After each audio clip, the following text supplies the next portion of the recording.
Hey, it's JJ and welcome to Ask the Health Expert. But this isn't just any old Ask the Health Expert session. This is your bonus session. Yes, it's the weekend, and because it's the weekend, we are going to take some time with an amazing expert. So be on the lookout for these Saturday Ask the Health Expert bonus sessions where we're going to go deep into an amazing subject with an incredible expert to give you actionable items that you can put into your life. Hey. Today we are talking about back pain. Apparently it's like 8 out of 10 of us suffer from this at some point. So the great news is there is so much that you can do about this if this has become like just something, because I know what it feels like just to have like that chronic naggy pain. Just really kind of shuts down your good mood, makes you a little crabby. So if that is you, if you've been struggling with any kind of back pain, or maybe your spouse or children or parents are, this is the episode for you, because we have some simple actionable steps that you can do to start turning this around now, which is super awesome. And I have the perfect person here to talk about this with me. I have Emily Lark. Emily Lark is a speaker, author, fitness expert, and just created the international bestselling program Back to Life. First of all, great name for a program, like way to win on that one. And she really has the perfect hero's journey to be doing this. She was in a car accident when she was 12 and suffered with debilitating back pain for years. And so she created this to heal her own back pain, and now has literally helped hundreds of thousands of people around the world do the same. So we have some great tips for you that, again, you'll be able to put into immediate action. And if it's not something you're dealing with right now, some information that can help you hopefully never have to deal with it, or at least if you do, know exactly what to do. All right, now before we dive into that, I do want to do a shout out to Katie Joy B, who gave me a 5-star review on Apple Podcast. She says, heartfelt health, JJ and her incredibly knowledgeable guests talk all things health related, but it's so much more than that. You'll get tons of actionable advice and tangible tips, but you'll also get heaps of inspiration from truly engaging individuals that genuinely want to help others. Thanks so much for putting out such a spectacular show, JJ. Keep up the great work. Well, thank you so much, and I super appreciate these reviews. If you've not left one yet, big ask to have you do that. And while you're there, first of all, you can subscribe. So all you do is go over to subscribe2jj.com. That's the super cool link that my team got me. So it's really easy to do this. There you go. Alrighty. Now, before we dive in, I want to share one more cool thing with you. Here we go.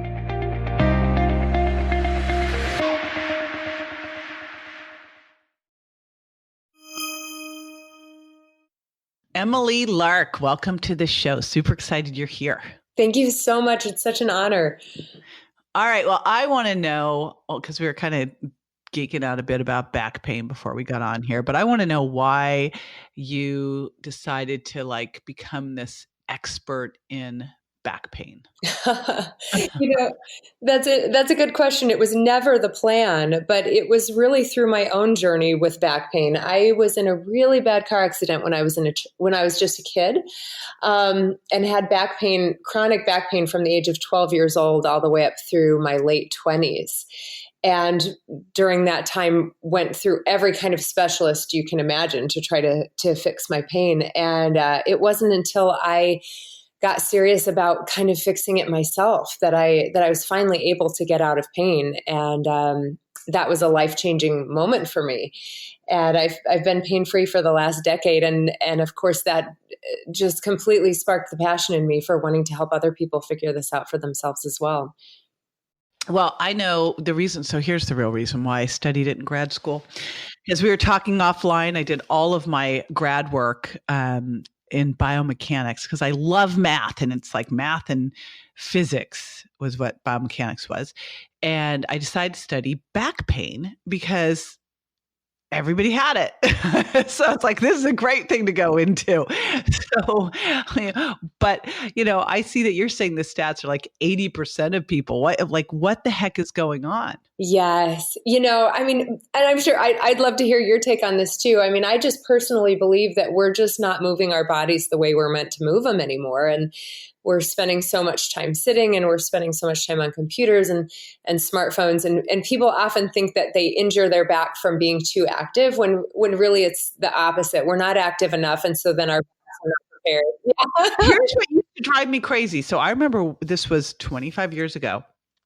Actually, it was 30 years ago. So here I'm in graduate school, and I'm also a personal trainer. And they are telling us that if you have a back issue, that you should never do any extension work with your back. You should only do flexion. You should only do abdominals. If your back is weak, then you need to strengthen your abs. And I'm like, but if your back's weak, don't you need to strengthen your back? And don't do squats, don't do bending forward. And I was like, oh my gosh, you're just going to make this weaker and weaker and weaker. So that was my take on all of it, was like, we're doing just the opposite of what we need to do, and our whole activities of daily living are whacked. But I couldn't agree more. Okay, Yeah. cool. So whacked, the scientific word, it's whacked. Yeah. So, all right. So someone's got back pain, and I know, and I actually then after that, I worked in a physical therapy office for a while. But what I was doing to help people heal their back pain was not what was common knowledge. And I think what people think they need to do is creating more problems. So let's kind of address that as to, someone has back pain, what are you seeing them do that they think is helping that probably isn't? The biggest mistake people are making is that they're resting their back. And that comes from two things. One, doctors used to prescribe bed rest for back pain. But my back hurts if I'm in bed too much. Yes, absolutely. And it makes us more tense, more stiff, more weak. The other thing is that, pain is an interesting thing, because when we're in pain, we think we need to stop what we're doing and sit down to heal. And that's very much a real signal that we hear from the body.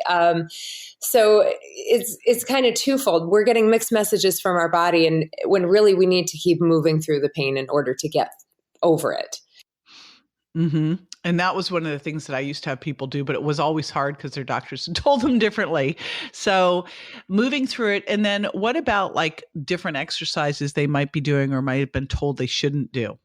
Oh my gosh. I mean, I hear the same thing all the time, like you were talking about. People often say, okay, well, if you've had a disc issue, you shouldn't twist anymore, or you shouldn't bend anymore. And really, the more mobile we keep our spines, the more malleable and more flexible and more easily our discs adjust to things. So it's the movement that keeps the discs in our spines able to bounce back more quickly. Obviously, if somebody has a severe, eruption of a disc, then there's certain things that they need to be careful about. But overall, the more mobile we keep our spines, it's kind of like a tree branch. The more it can bend, the less it's going to break. Well, yeah. And I mean, like, if you are not moving in all directions, like if you look at our spine was not created just to bend forward and back. Yes. Otherwise, it would be a hinge joint, It would be like your knee. It wouldn't be like your spine. So, and then you have these discs, they're like jelly donuts. So if all you do is go forward and back, and you kind of avoid the back because you were told you shouldn't extend, which I never understood. And so you're not doing anything else. All that jelly is going to get smushed into the back, and then you do something wrong and boof, you got a problem. Yes. Yes. Okay. So we're in total agreement there. Now, so someone's got back pain. So what should they do? Well, obviously, number one, keep moving. But I like to focus on the two main things of mobility and stability at the same time. And so stabilizing the muscles, in the core that help support the low back, but also that help support the pelvis as well. We forget how important the pelvis is really as the foundation for the rest of the spine. So, I like to teach people a lot of exercises for the core, especially that focus on the lower core muscles. And then the mobility side of it is keeping that mobility. I always recommend that people move their spine in all 6 directions every day, which is a side bend to the right and the left, a twist to the right and the left, and then a forward bend and a back bend. Those are the 6 motions that I think we all need to be doing every single day, very intentionally. Well, how much you need to be doing that every single day? I like to tell people to do it 3 times a day. You can do it while you're sitting at the kitchen table for breakfast, lunch, and dinner. They're so simple to do. You can sit in your seat and bend to the side, twist and look behind you, twist and look behind you, and then a forward and a back bend. So I think 3 times a day is easy to remember. And honestly, I think that's plenty. Even once a day is great. It's more than 99% of us do. And I mean, that doesn't take any time. No. So that is super easy. Okay. So we've got the mobility. And when you talk stability, like you mentioned 2 things, and I keep thinking back to when I first started to work in this, and the emphasis was always on strengthening your abs. Yeah. And no talk about pelvis or low back. So what would you do there? So my 2 favorite powerhouses for the lower back are the core, the abs, but also the glute muscles. I believe that when you have strong glute muscles and a strong core, that works like a nice sandwich for the pelvis, and then it helps the muscles in the back release. Oftentimes, when people have a muscle that's tight, in our society, we equate tightness with strength, when really the stronger your muscles are, the less tight they need to be. They're not straining as much. So they're much less inclined to spasm out and get tight on you. So the stronger we get our muscles, the more they can actually relax and support our skeletal system with ease. Yeah, makes complete sense. So then beyond just those simple like mobility things, what about someone who is, I'm sitting here right now taping this podcast, even though I have a standing desk, I'm not, I'm sitting on my, I'm Me too. Oh, well. Yeah, I just was looking at that going, you set this standing desk here, honey, for a reason, but you're sitting. And, hey, I travel on planes a lot. Like, what can you do because I think that's reality for a lot of us, right? For sure. I love to teach people stretches and strengthening moves we can do while we're sitting. So right now, as we're sitting here, 2 very, very simple ones that we can do. The first one is a stretch for the hip muscles. A lot of times, actually, sciatica and low back pain is caused by tight hip muscles and tight glutes. So a really simple way to stretch those out while you're sitting at your desk, you just take one ankle, you cross it over the other knee, and then the knee that's bent, the knee that has the ankle that's crossed, you're just going to gently press your knee down a little bit and lean forward, and you'll feel a nice stretch right in that back glute. And you can do that while you're sitting at a computer, while you're sitting at dinner with someone. They don't even need to know you're stretching because it looks like you're just kind of crossing your leg and leaning forward. Wait, you would sit in a restaurant and do this? Because I'm doing it right now. So I put my ankle on my one knee and I'm thinking, but not in a skirt. You're not doing this. No. Okay. And if you're driving, do not do this right now. If you're driving, no. But if you are listening or you're at the gym, this is a super good one. I like to do this one too, like lying on the floor. I'll take an exercise ball and I will put my ankle on my other knee and I'll roll the ball in. Oh, yeah. Ooh, yes, I love that. That'll really get it deep. Yeah. All right. So we got that one. What other ones? So the other one I like to focus on is the core strength while you're sitting. And so, I mean, the easiest thing we can do is sit up in a chair without using the back of the chair, because automatically your core muscles and your back muscles are going to engage just to keep you sitting upright with your shoulders stacked right above your hips and your ears right above your shoulders. And then to help intensify that, a really easy way to challenge your core is to try, if you have your feet kind of planted right on the floor, right under your knees, if you just lift one knee up a few inches, all of a sudden you feel your core muscles engaged just to hold that knee up. And you can either hold it up for, a count of 10 and lower it down, or sometimes I like to do marching side to side where I'll lift my right knee and then my left knee while I'm working. And so you can literally work your ab muscles while you're sitting there. You really should have like, the nanny cam where they have like, you should really, or I think it was the Jenny cam, like the first like kind of reality TV at Yeah. home. Yeah, you should just do that so people can just follow this and go, okay, that's what I need to be doing. Yeah, we do it while we work. Yeah, because I was like instantly going, all right, is she using the back of her chair right now? She's sitting up straight. Thankfully, I'm not on camera, so you can. So this is the thing. It's like do as I say, not as I do. Because I'm sitting right now too. I am not doing this. A friend of mine, actually, a friend of mine gave me a great tip. He said, "Emily, you just need to raise your standing desk up to standing level." Because I said I bought it a year ago. I stand it at maybe 10% of the time. He said, just raise it up to standing level, unplug it, and then throw away the cord. And then you'll never be able to sit at that desk again. Oh, well, I don't know that I'm ready to make that kind of commitment. Like, except that I have the real standing desk is downstairs in the garage. I have this other one that I use kind of to create a set that goes up and down. So, but it's not electric. It's a thingy. The electric one's downstairs. Okay. Relegated to the garage. Yeah. So I don't know. I will definitely make a commitment to raise this up. I actually got a standing desk set at the beginning because I felt like doing interviews and stuff, you're better off when you're standing. And then I forgot and set it down. So, all right. What about exercise? So we've got some stretches and we've got things you can do while seating, which is sitting. But what about exercise in general? Like what should someone do with back pain? So number one, well, there are two things. I believe first and foremost, we need to do strength training as our main approach to back pain, knee pain, every kind of pain we have. Again, the stronger we are, the more support we have for our joints, our back, our spine, everything. I just feel like strength training is the first thing everyone should be doing. And then the perfect complement to that is yoga, just simple, gentle yoga classes. So then we're covering the stability with the strength training and we're continuing the mobility with the yoga. That is what I do. Those are the things I do on a daily and a weekly basis that keep me pain-free now. I liked you so much. And then you had to bring up the Y word. Not a fan? What's so funny is, I love strength training. And so every year around New Year's, I'd make the whole New Year's resolution, I'm going to start the Y thing.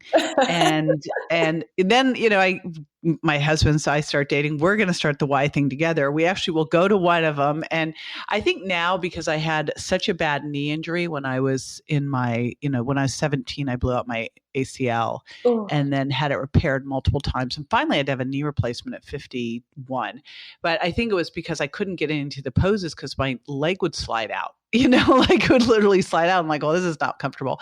And then I ended up with a hip problem from a dog attack. So I was like going, it's just like every single thing I do, I have to adjust. But I think I'm at the point where I'm ready to give it another shot. I want to be the person who loves yoga. I want, like, I see myself there.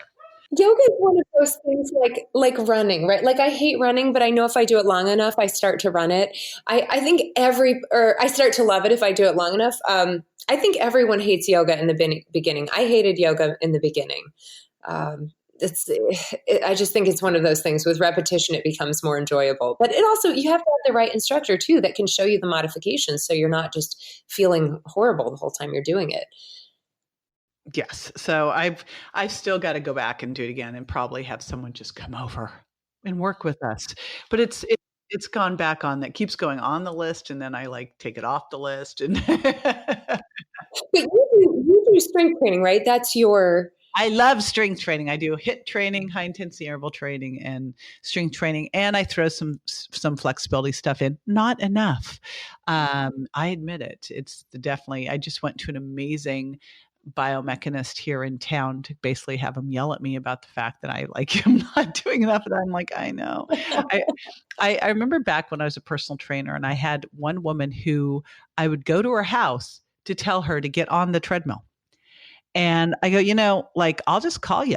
And she goes, no, I need you to come here and tell me to get on the treadmill and stand here and make sure I don't get off the treadmill. And I go, really? Because we could have someone else do this. You don't really need me to do this. I'm thinking I went to grad school to tell someone to get on and off a treadmill.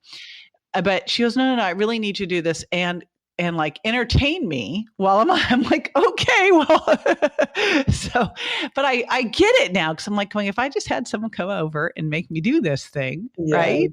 I totally get it. So I'm, for Vicky, who I gave so much grief to, I get it, Vicky. Anyway.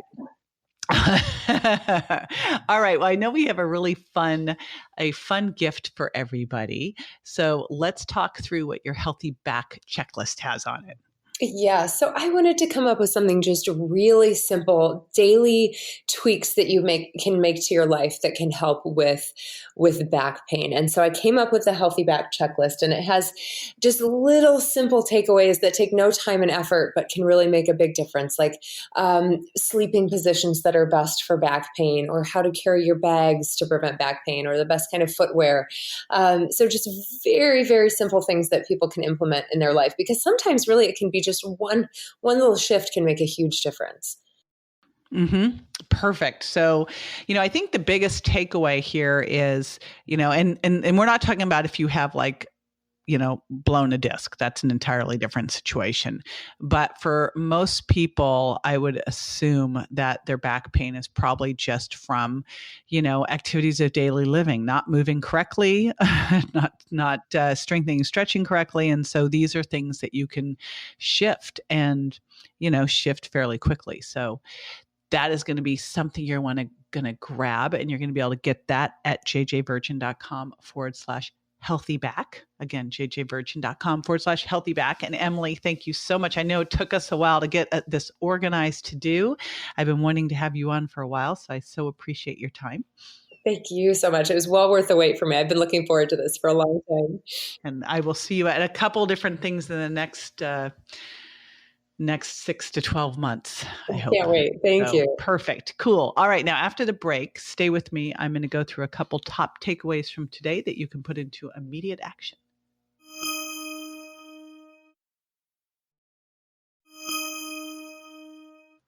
Hey, welcome back. There were a lot of great pearls. And I like to take this time to issue marching orders to give you what you should do, what you can take away from this podcast. And honestly, whether you have back pain or not, the mobility little brief that Emily shouted out is one that we should all be doing. And I thought, gosh, that is just genius. And this is like one of those things that you can do while you're waiting in line for coffee, while you're cooking.